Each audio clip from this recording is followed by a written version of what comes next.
60 سي سي بيخرج 39 حصان. السكوتر ده بيخرج حوالي 39 حصان بعزم 40 نيوتن. نظام التبريد تبريد ميه، ونظام حقن الوقود انجكشن من شركه بوش، مع تانك ضخم جدا، سعه تخزين فوق الممتازه 17 لتر ونص.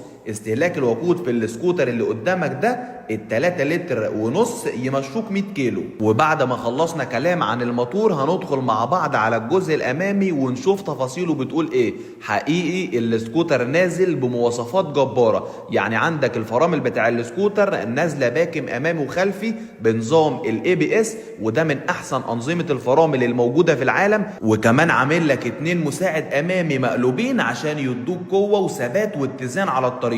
الجنط الامامي مقاسه 17، والكاوتش مقاسه 70 في 110، كاوتش من شركه سي اس تي، ده اكبر مصنع